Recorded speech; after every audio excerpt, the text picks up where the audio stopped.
questions that I get asked all the time is once you've discovered the right way to eat with inflammatory arthritis, which is to eliminate the big three, which is meat, dairy, and oils, because that isn't the most common way to eat in Western society, how can you put together some more meals that make you enjoy the meals, that are good for the whole family, and also, of course, healing and keep inflammation at an absolute minimum? Well, around 4 years ago now, one of our community members and a good friend of mine now, Iida, she did really well following the Paddison Program, so well, in fact, that she then created a cookbook, and she released a cookbook, and it was really, really popular. And a lot of people since then, now 4 years later, may not even know this cookbook exists. So what we've done today is brought Iida back onto this podcast, and she's going to refresh our memories or tell us for the first time, if it's new to you, about her cookbook and how it's all compatible with the Paddison Program. And after that, we're going to catch up on her health, because she's now been through this lifestyle journey for many, many years. And it'd be great to hear how she's doing and any modifications she's made, any setbacks that she might have had, and how she overcome them, and how her family are doing after she went through a plant-based pregnancy and cooking plant-based meals at home. So we've got all that catch up ahead of us. But first, Iida, welcome back. Great to have you back. How are you? Hi, Clint. I'm good. Thank you so much for having me back. I think it has been 4 years since we last spoke here. So it's absolutely lovely to be here and connect with the community again. And also, thanks for having me. All is good here in rainy England. Yes, and whenever you come on, it's always refreshing too, because we've got people from all over the world, and some people are in apartments, or some people are in shared living spaces and all that sort of stuff, and you get kitchened in the background, and you get sometimes what appears to be like a garage or a workshop. You always have beautiful settings behind you with picturesque European gardens and big ceiling to floor windows, and it's just really, really well. It's almost like some kind of interior decoration has been going on before we chat. Yeah, no, it's a good spot. I mean, I'm from Sweden, and I do love kind of being close to nature, and also we were so lucky to find this place here in England, which was actually 2015, which is when I went on the Paddison Program. So I've been living here all through this journey. And it's a very special place, and it does feature a fair bit in the cookbook as well, because I've taken all the photos in our garden, and also, Yes. Now, the cookbook is beautiful. Let us get straight to the point here. People need more recipes. My skill is more in understanding the science and delivering the foods in a practical, pragmatic way. Your wonderful contribution has been to take those foods and say, well, let's make them look wonderful. Let's make them taste delicious. So what's the name of your book? Tell us the principles behind it, and then we'll go through some of your favorite recipes and where people can get the book, because it's coming up to Christmas and it might be a great opportunity to grab a copy. Okay, so let's hear all about it, please. Absolutely. So my apologies, this is my own copy, and I do use it pretty much every day. So it's a little bit weather-worn, but the book is called A Kitchen Fairy Tale. It is available on Amazon. It's pretty much available everywhere. If you go into a bookshop, at least here in the UK, you can just place your order and they will get it in for you. And you can also order it from Hammersmith Books, the actual publisher.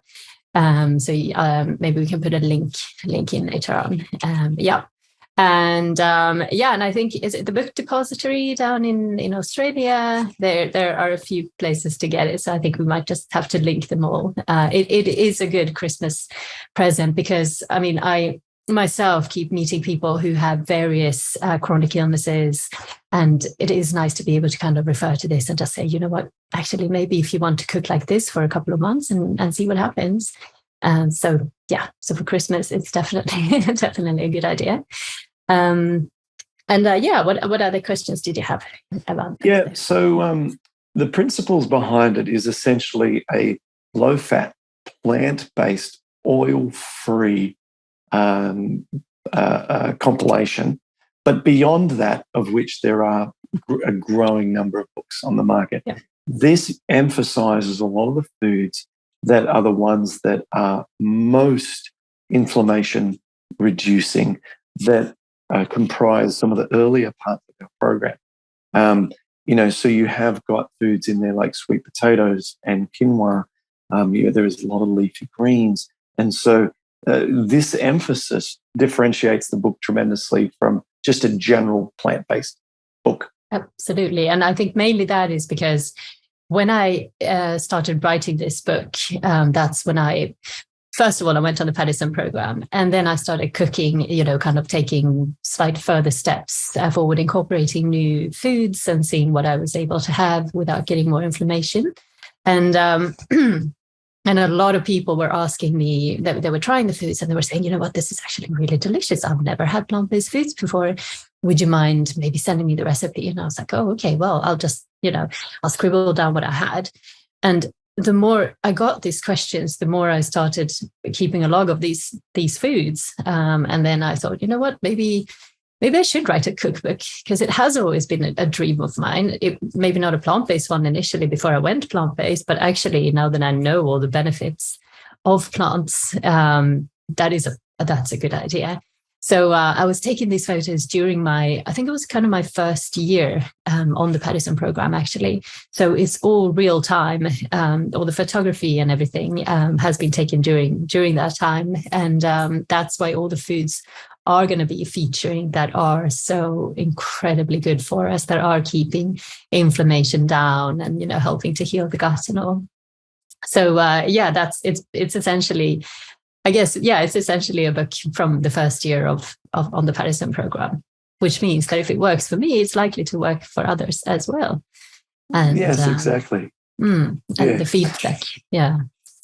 feedback has just been so lovely, because I think it can be quite a lonely journey as well. And then seeing that other people are actually going through the same thing, like we have the forum and we have all of your podcasts and all of that. But then also having, the foods that are very inclusive and lovely also for the rest of the family. So, yeah, it minimizes some of the objection, I guess you would say.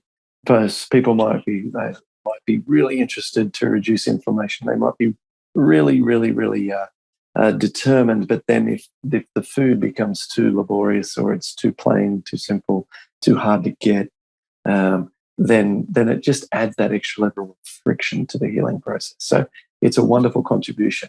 Let's hear about some of the recipes, and just give us some examples, starting, if you could, with ones that you use the most or ones that you used to use the most.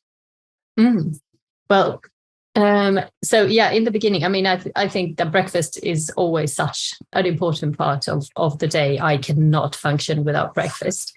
And I did find that the quinoa and the buckwheat that you came up with, that mix lends itself very, very well to breakfast. And I mean, this is just showing everything that's so good for you. The nuts will be a later addition, but having papaya, quinoa, buckwheat, cinnamon is beautiful when it comes to anti-inflammatory. So this one is called apple-infused quinoa and buckwheat porridge. I had that for the longest time. Yeah. And then once you can have, oats, I remember you've always talked about how oats are very, very good for you once you're able to have them. I actually have quite a funny story. So I have a recipe for steel cut oats and quinoa. And I went to New York. Probably, I think I had been on the Paddison Program for about a month, and I got there and I went to Whole Foods, and I was at my hotel room, thinking, okay, what can I cook in the hotel room, because I won't be able to have the hotel breakfast. And I went to Whole Foods and I bought these oats, and I just poured hot water over them, and I kept stirring, and nothing happened for like half an hour. They just didn't cook, and in the end, I realized I had bought steel cut oats, which I had never tried before. And you know what? They are beautiful. They are my absolute favorite oats if you can boil them. So if you have the opportunity to try steel cut oats, definitely do, but you won't be able to cook them just with some hot water in a mug in a hotel room. Little tip there. Just so for breakfast as well, once you're having porridge, another absolute favorite of mine is a rice porridge, which is what in Finland, which is where my family comes from, we always have rice porridge on the 24th of December, because that's our day. That's kind of our Christmas day. Santa will arrive and we'll have a beautiful dinner and all, but the morning will always be with rice porridge. And that can so easily be made with any plant milks. If you can have nuts, you can have almond milk. But I find that oat milk is very good as well. I've never tried things like hemp milk with this, but it's always worth a try. And I actually think that with all these recipes, they don't have to be followed. They don't have to be followed exactly. So I try to create them so that, you guys can, or like anyone who's using them can actually remove something that they are not yet able to have, and just include something that will work better for them. So, if someone can't have, let's say, butternut squash, they can use carrots instead and things like that. So I think that's quite an important one. So you don't have to follow it rigidly. You can definitely make modifications. Yeah, that's great. Yeah. So, and the funny thing is now, obviously, that so I have 2 kids now. One is going to be 3 in January, the girl, Adelaine, and our oldest one, Johannes, he just turned 5. Adelaine is such an avid porridge person. In the morning, she will wake up and she'll be like, "Mommy, I'd like some porridge." And I'm like, "Oh, okay.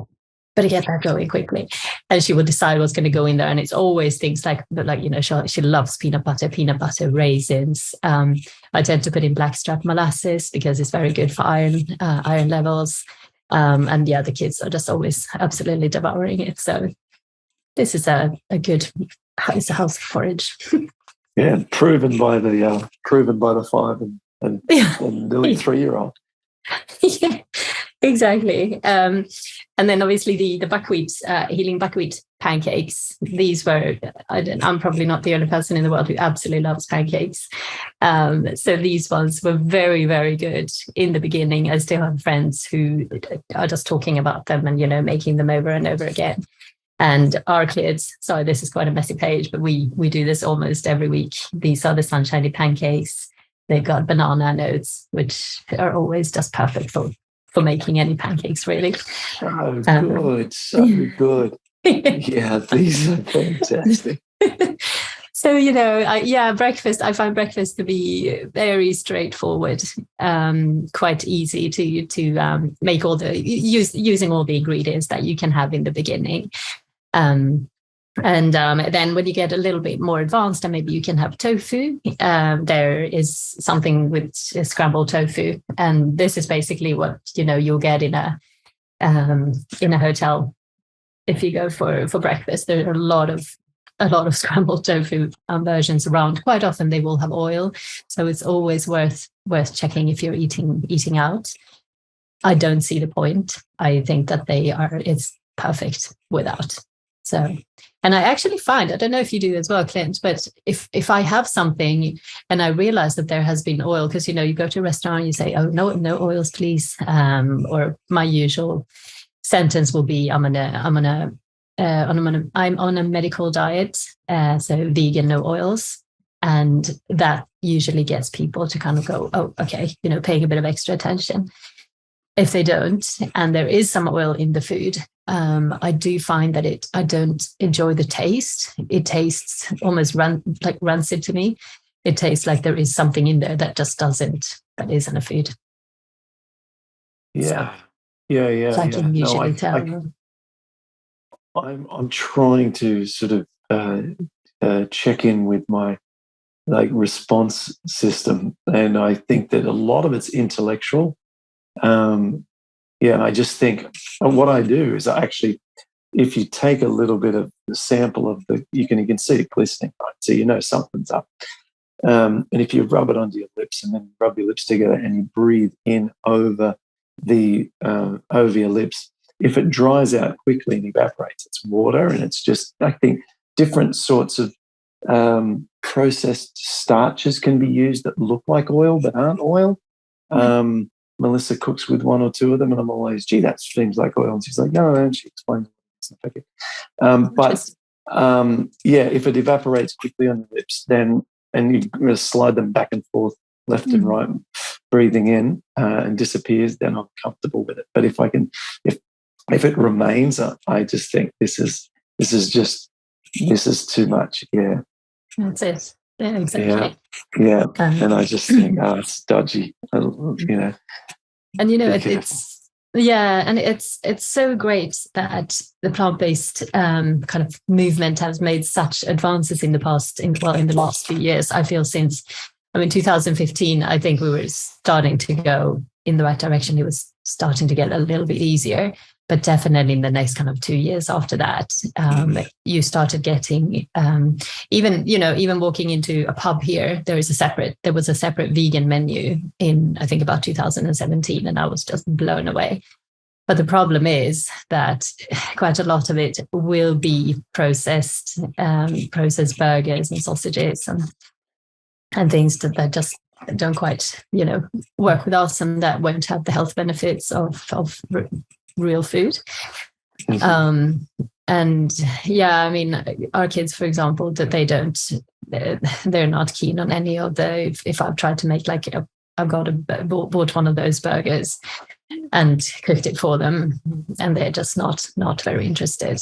So interesting. Our kids are similar. They'll eat them. So there are some different brands that make plant-based alternative chicken tasting or whatever. They've never had the chicken, so they don't know what the actual chicken tastes. They just think this has some kind of flavour to it. But no, it's not the easiest night for us around the table with their eating. We had black beans and rice tonight, and it was pretty easy going. You don't want to have to parent their eating too much, but on the nights that they've got those meat alternatives, normally soy-based things. It's often a little bit, come on, guys, eat a meal, come on. That's exactly. Yeah. There's one brand of kind of a plant-based sausage that our son will really enjoy, and that's about it. There's one, and our daughter will kind of push it to the side and have her potatoes and peas or whatever she's having. So, so I find that quite funny because they have obviously never had meat. That's right. They wouldn't know what to compare it with. Yeah, exactly. Give us a couple more recipes now. Yeah, sure. Okay, so that's sure. That's that. I think with breakfasts, that's it. These were lifesaver in the beginning for me. So these are what I call them super humble sushi rolls, because you can stuff them with any veggies that you can actually have. And our favorites, including the kids, who absolutely love making these as well. You put the nori sheet down, you put the rice down, and then you just add a kind of strips of avocado. And a very, very good one is actually oven baked sweet potato. That just lifts up to a whole different level. I had that last night. Yeah. Oh, did you? At a friend's house, they made it for us. It was so great because we haven't had that for a while in our house. But oven baked sweet potato, no oil, and that just is so nice. Yeah, I've never had that inside sushi rolls, but that would be next level. That's no, it's really lovely. It just marries up so well with avo, and if you want to have tofu or cucumber, just any asparagus is really good in there. I end up just stuffing them with too many, and then I'm just not rolling the little ones. I'm like, I can totally do this. And the kids are getting involved and just I really want some. I also had a friend who made some baked sweet potatoes for us when we went over for dinner, and she had a black bean sauce with that, and it was just absolutely divine. So there we go. The sushi is definitely a favorite. You'll find there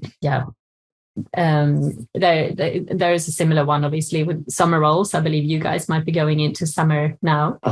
We're heading into deep winter, and these summer rolls are also just such a game changer. You just stuff them with whatever you absolutely love, and then you'll be dipping them in your favorite sauce. if you use if you're using miso paste, you can do like tahini, miso, for example, maple syrup, or some other sweetener that I don't like calling them sweeteners because sweetener has such a bad ring to it. I think of artificial sweeteners, but obviously that's never what I would refer to. Maple syrup or molasses or anything. So if you're using miso paste and it's an unpasteurized one, just make sure you do not pour boiled water, so 100-degree water in there, because obviously it'll kill off the good bacteria. So yeah, the summer rolls are just absolutely divine. Pasta, we eat a fair bit of pasta. Sour spaghetti bolognese. This one is it's called with a lentil ragu, red lentils.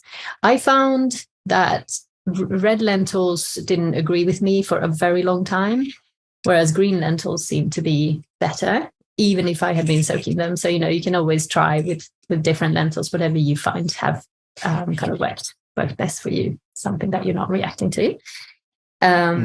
Before you move on, yeah, some people at this point, when they see the pasta, just think, "Oh, that just seems too good to be true." I'm meant to be on a diet that feels like it's focused on healing and so forth. But let me just jump in and say, hang on a second. You can totally eat pasta. So if you're able to eat white rice, right, basmati rice, it has been processing going on. And if that's okay, you're not far away from being able to eat pasta. And it's something that just opens up just a world of happiness, because it restricts you from feeling you can only have, the pseudo grains and some rice and maybe some lentils or stuff. But to be able to feel like you've opened up that Italian angle, it's just really uplifting. So I'd encourage anyone who's listening to this and thinking that's beyond me, just test some pasta. Test just a little bit. Cook like a baby's or a child's serving. Have it one night alongside your meals as a side. And if you've got no problem, wonderful. There's a huge opportunity there. So then you can have some pasta meal once a week, and it just breaks up everything. The family can get involved. It just opens up so much definitely more feeling. You do want to check the ingredients, but I just found the brown rice pasta. It's just 100% brown rice, and it obviously has just been processed into looking like pasta. And I very early on discovered it in the first few months, I think, and was able to just use it. I mean, I do remember going to a restaurant in London, and I called them ahead of time, and I just said, I can. So yeah, kind of a no oil vegan medical diet, and what they made for me was pasta with tomato sauce, and they had just cut up very thin little bits of butternut in there, and it was absolutely gorgeous. It was so delicious, and that definitely inspired me into using especially butternut in a lot of recipes, because we know that kind of squashes, pumpkins are so good for the gut as well. And now after Halloween, I mean, I was so excited to use the pumpkins that we were carving. Turns out those are not the best to use because they didn't stay very good. But we did have a few that we kind of just left out, standing as they were. And also the kind of mini ones that the kids had picked out. And yeah, they thought it was really exciting to eat those. And pumpkin lends itself really well also to porridge. So you can just kind of puree your pumpkin with water. You can just pour it into your porridge because you're suddenly getting a ton of goodness in there. With porridge, you can actually, if you want to do some hidden veg, you can also do a very, very finely grated zucchini, courgette, and get that into your oats, which they call zoats, because it's absolutely delicious. Just makes it creamier and lovely. And zucchini is also very good to bake with instead of oil. Yeah. So that's on pasta, on the pasta topic, definitely try it. And I think it's worth trying it with a fair bit of greens in the beginning, possibly. Yes. So it just helps break it down in the gut. So there we go. Yeah, absolutely. All right, well, give us maybe one more, and then we'll talk about how you're doing and get some other updates from you. Yeah, sure. I'll give you my absolute favorite, and this is a slightly more advanced one because it does have cashews. Yes. This is a cheesy cashew cream sauce. So this is what the kids in my house know as carbonara. So you just make it and you use a lot of good, that's what I love about plant-based cooking. You know, you add things like nutritional yeast, which will bring some beautiful B12 into it and all that. And that will just give kind of like a cheesy flavor, I find. But I do think that you need to add a little bit of lemon juice to your nutritional yeast, because that marries together really well and gets more of like an umami flavor to it. So, yep. So you just mix this in with your pasta, and then you will add whatever black beans or I do find green lentils to be really good as well. And then just lots of veg, chopped up spinach. And I was going to say something else about that. Oh, yeah. So this sauce is also really good if you want to make an extra creamy mash. So if you're making mashed potatoes, you can add this into it, and it just becomes a very luxurious mash that'll go with, any gravies or anything that you're making. I do have a mushroom gravy in here as well, which is really delicious. That's awesome. Yeah. You've touched upon a few things that we've just had in the last few days, because, going through Thanksgiving, my wife coming from Florida does Thanksgiving no matter where we're living. And so we had mushroom gravy that she made, which was off the charts. And we had mashed potato, which all the kids love except Aiden, the 4-year-old. He's not into that yet, but the other two just like creating all sorts of weird, wonderful vocals. And then there was something else that you said as well, on top of that I was going to mention. Oh, the nutritional yeast. Nutritional yeast, again, if you're enjoying this information, test nutritional yeast, because if you haven't ever tested it and you're not in the first month or two of the program, then it's totally worth testing it, because once you can eat nutritional yeast without problem, not just the nutritional benefits, but the flavor, as you mentioned, Iida, the flavors just mean that you can add it onto all things, and it's sort of like a cheese replacement, and you can kind of use it in a way that feels naughty, and you put it on different foods and you're like, I want more. It's kids. It's so funny. Our kids, if I give it to them and I really want them to like, come on, let's just eat the food now, I'll accidentally put a tiny bit too much, and they're like, whoa. And I'm like, oh no, I just put too much on. They're like, I'm totally having this before you can take it away. I'm like, okay, winning. So yeah. And I was also just going to say that there are a lot of desserts in here as well, by the way, which, you'll be able to have. I had these, I think I made these for my birthday, which was probably about 4 months into the Paddison program, because it's oat based. You don't even have to put in the baking powder or the baking soda. They just won't kind of rise, but it'll still be, amazing, because it uses like an applesauce as the oil. It's got a bit of maple syrup and oat milk, and then just, raspberries and blueberries. And you can use almond flour. If you can't have almonds, then just skip that, just use more oats. So yeah, you can definitely kind of indulge.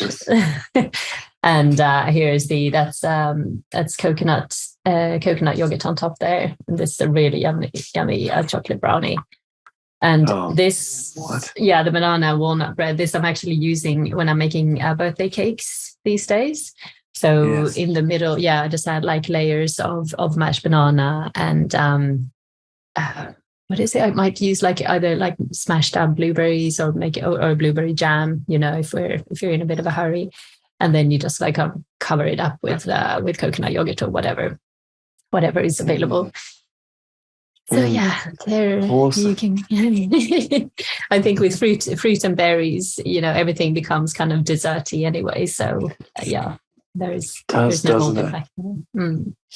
Well, something I think that it's good to keep in mind here is that when we see all this laid out on pages and see how it demystifies the cooking process and actually presents us with an opportunity to enhance our lives through delicious foods that doesn't feel that far away. And that's important. We don't need to, and nor should we deliberately stay on a small range of foods for a long time. We need to be expanding our food base. The more plant-based foods we eat, the better our diversity in our gut. This is linked to health. Absolutely. So we definitely want to be doing that and, going through those pictures and seeing all the foods that we can either eat now in a slightly more flavoursome and interesting way, or even see those foods that we're just out of reach for, but we might be willing to give it a go because we've got the allure of that wonderful meal that we could then eat if we could just have that one extra thing. So absolutely. Thank you. And adding, and thank you. And also adding, leafy greens, like we said. I mean, kale and spinach are such a staple in our house. Yeah. It'll be pretty much everything. I mean, the kids have probably never seen a smoothie without either kale or spinach. They will think that that's one of your bases. Every smoothie comes with that. So that I think that's that definitely helped me because it just helps break down all the foods. And in the beginning, especially, but then just trying to keep it on. I've been listening to some really interesting podcasts by Plant Strong, so Rip Esselstyn, who's Dr. Esselstyn's son. And there is also just so much interesting information coming from there, a lot about leafy greens. I know that his mom is very much about all the leafy greens and how much she uses in her kitchen. So it's also another good source to refer back to if you have any questions. Yeah. Well, thank you for all that. If people want to go and get a copy of the book, highly recommend it. There's nothing in there that you need to be careful about. If you're feeling sensitive to foods, the only thing I would say is just to reiterate something we've already gone over. There'll be some foods in there that you're not maybe able to eat just yet. If that's okay, then omit them or just choose another recipe. There's a lot there. And then with time, you'll be able to eat more foods, and then you'll be able to work your way through more and more of the recipes in the book. It's wonderful, and thank you for making it. I mean, what a great contribution. So that's awesome. Thank you for showing me the path to be able to make these foods, because it's just everything. I think everything just kind of fell into place for me when I learned about the Paddison Program and read up more as well. I think for me it was quite important to try to educate myself as much as I could. And there are so many podcasts, all the McDougall's and Dr. Clapper's and all of that information is so easily available. And if one ever feels, I don't know, you can sometimes lose motivation or inspiration. And then I just find that indulging, I've said this before, indulging yourself in YouTube videos and there are lovely, lovely bits on Instagram as well that, these kind of short little videos that they make that just show you that, actually this is a good idea. So it can definitely be done. How have you been? So the fact that I haven't heard much from you in our communities tells me that you're doing great. But just give us remind us of the diagnosis, remind us of where you got to, and then the ups and downs during and after pregnancy, and then how you are now. Okay. Yeah. So my diagnosis was given to me back in 2015. It all started in 2014 I had a very swollen knee for many months that no one was able to figure out what it was. And I think it took about 6 months before I was referred to the rheumatology department. And they said that I had A&A positive oligoarthritis, which is just a different type of inflammatory arthritis.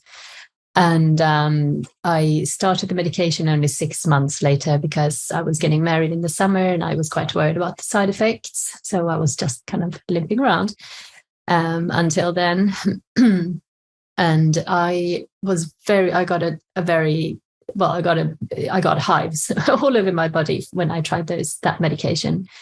I think I had been taking it for about 2 weeks, maybe. I had not seen any improvement. I had only felt, I do remember how awful it was, like a very metallic feeling in my body. and in my head, and I just knew that this was not the way that I needed to be treating this situation. So after two weeks, I ended up in the emergency room, and I came off the medication, and I was told that there was only one other medication that I would be able to take if I wanted to get pregnant, because the other ones would not be safe during pregnancy. And my husband and I just got married, and we were hoping to have children quite soon. So so instead I was reading a book, and where they were talking about gluten, and I just thought, there is nothing to lose here. I'll just cut out gluten, dairy, and sugar.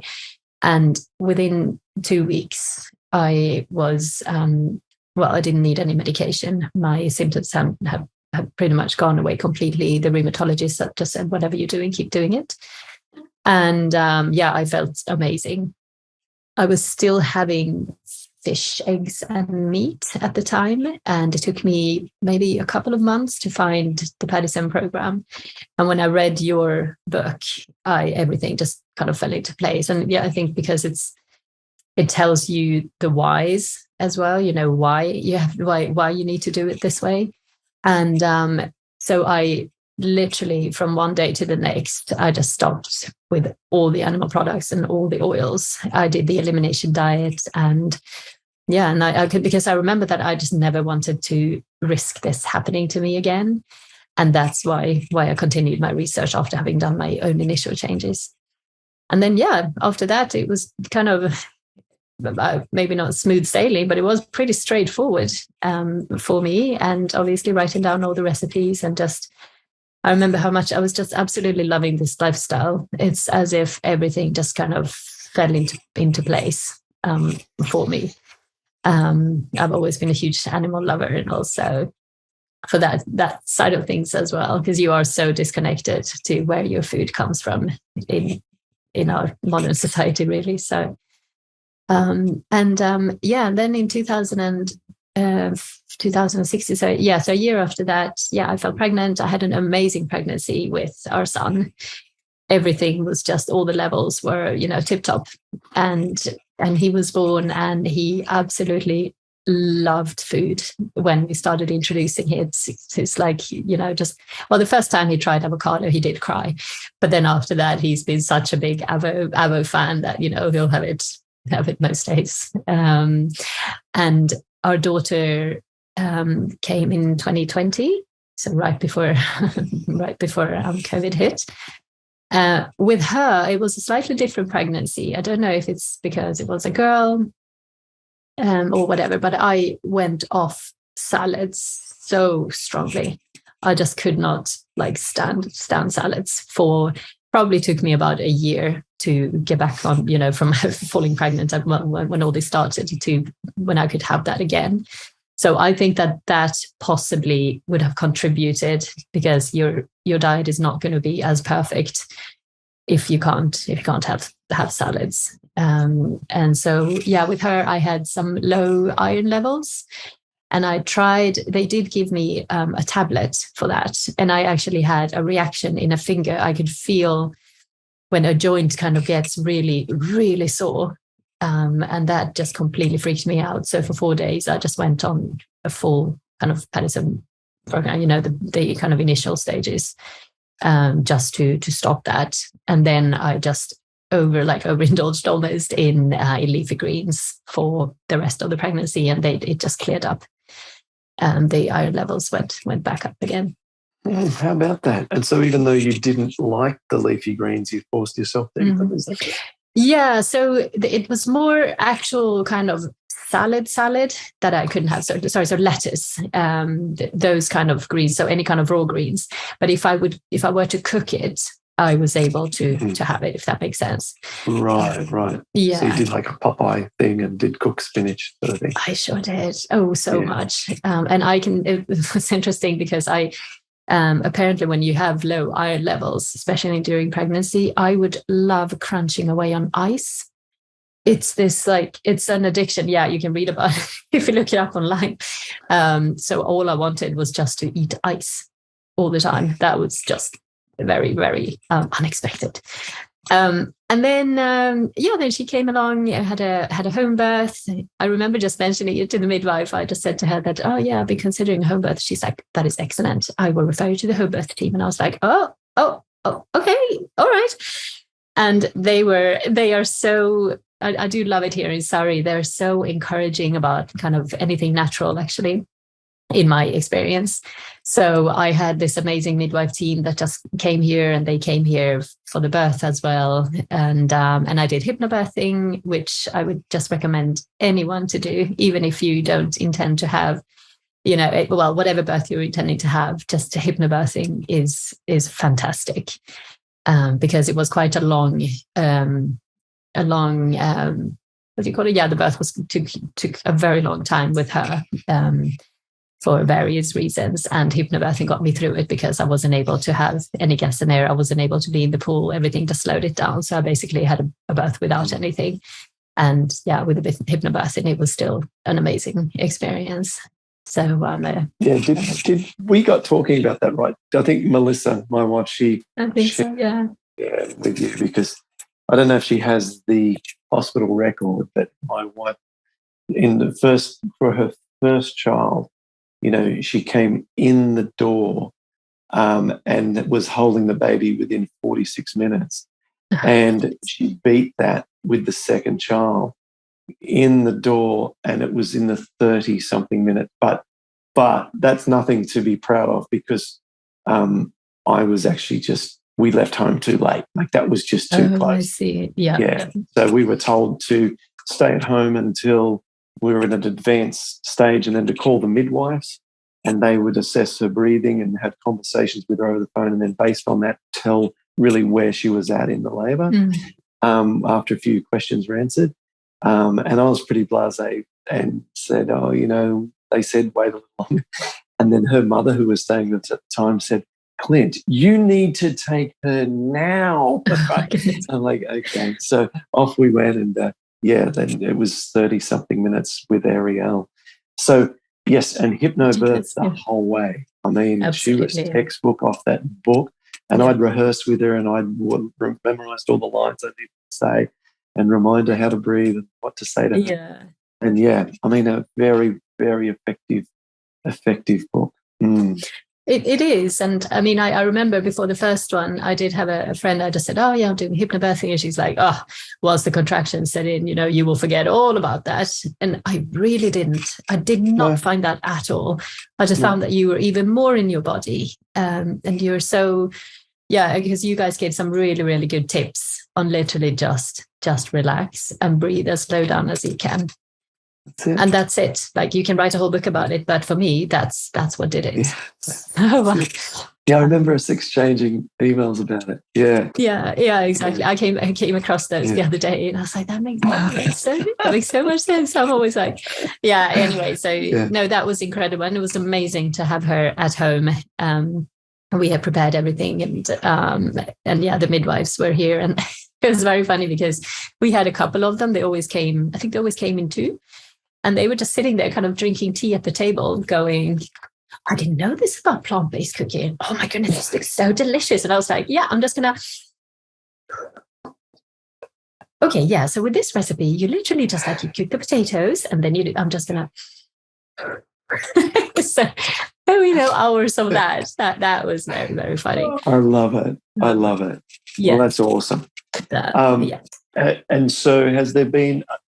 I don't know if we kind of closed the loop of when you were having a sore finger during one of the pregnancies related to a medication that you took. But, I mean, just generally what we really want to know is, are you still doing well? Is everything still on track?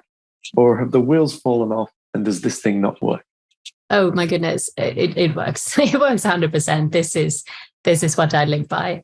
And I will say, with kids, we are always out and about. I love doing things. I'm always doing things with the kids. So from time to time, if you're absolutely starving and there's nothing to eat except we've had these veggie straws that are not really veggie straws. They're just crisps. They've got oil in them. They're obviously vegan, but there is oil in them. So I've had things like that from time to time. And I will know in my body that this just isn't the right thing to do. And I did get, I actually got some hormonal migraines after my second one. And I know that that's because from time to time I would kind of, have oil that I shouldn't have had. And I spoke to a plant-based doctor over here about it. And she said, oh, I was so surprised to see that you would have that, because I know that you're, whole food plant-based. And I said, yeah, from time to time, there has been some oil kind of sneaking in. And she's like, yeah, that's it. So all I did was just, sort myself out. And now I know how to manage that. And I can still kind of feel like it, I will know that if I have anything like that right now, because they're hormonal, they will come at the same time of the month. If I will have something naughty at this stage, then this could kick off. It was worst right after I stopped breastfeeding her, when all the hormones are kicking in, because I have always underestimated hormones and how much they can actually affect us, but I've seen it firsthand now. So after stopping breastfeeding, that kicked in, and it was very bad initially. And then when I understood what was happening, I was able to keep an eye on that. And it's okay now. So it's a cumulative thing, isn't it? So just the hormones alone, based on your equilibrium that you've established, probably no problem. But hormones plus a little bit of oil creeping in from processed foods, and your body says, no, it's just a little bit too much. I'm going to show up some symptoms in the body. And you're like, okay, that's my threshold. I know where I'm at. Exactly. And, we have all these influencing factors. And so at any one time, we're influencing our vitamin D, our essential fatty acids, ratio between omega-6 to omega-3, whether or not we're physically active, the quality of our sleep, the foods we're eating, all of these things are all sort of this dance of balance. And, this is why people think, oh, I've had some random flare. No, you haven't. It's just one of the balances one of the balls that you're juggling in the air. You've stopped that and things are collapsing, and it's a consequence of something that's caused it. So well done. So great to hear that you're doing great. Thank you. You've got 2 kids, You've got a picturesque background for all your Zoom views. Just give me some sunshine now and vitamin D. That would be lovely. And life's busy, and you've got so much other things on your mind, but just trying to recover. You're now in the process of living. That's it. And I think, I've been wanting to write the next cookbook, which will be a family one. And I kind of put all this pressure on myself, and I was trying to write down the recipes while, I had 2 kids to look after. And one of them is mainly at home with me all the time. And I am, on my own during the weeks, mainly, because my husband is working quite a lot. So in the end, I just realized that I do need to kind of shelve that project for the time being and just be here and be here in the moment. Because that just makes such a difference to your kind of well-being, just your mental well-being. I think not having, if you're able to, just take it a little bit easy, and then it'll just come, I think, more automatically, like the first book did. So that's my wish, is to to be able to write that eventually, and it'll come out because the recipes are pretty much ready. Just need to kind of put it all together. So. It's hard, isn't it? When I watch my friends who don't have children, and I speak to them on the phone and hear about what they're up to, like I'm actually in disbelief at the sort of ways that they consume their time with seemingly just endless amounts of trivialities. Have you seen that movie yet? I haven't been to the movies in like 6 years. What are you talking about? Or 8 years? What about it? Except for a kids' film we went and watched the other day. We went and watched, I don't know what we saw, like one of those Minion films about food. Oh, yeah. Together. Right, that's my that, and I'm still babysitting, right? I'm still with children. Exactly. So, do you need to go to the toilet right now? Really? Yeah. Just sat down and it just, okay, that's fine. Let's go. You know. That's right. Yeah, So, and they're doing these wacky things, driving from town. Oh, I couldn't even just share this stuff with you. But anyway, so yeah, and then you have kids and you cannot even find time to use the bathroom without being interrupted. You know, it's just so. Exactly. Anyway, everyone else knows this. We're not teaching them anything new at the moment. So why don't we leave it there? And I just want to thank you all. Thank you once again for all that you've done. And when that next book comes out, we'll get you back on and we'll do this again about your new book. And in the meantime, stay healthy and keep just living. Thank you. Thank you for everything. Again, thank you.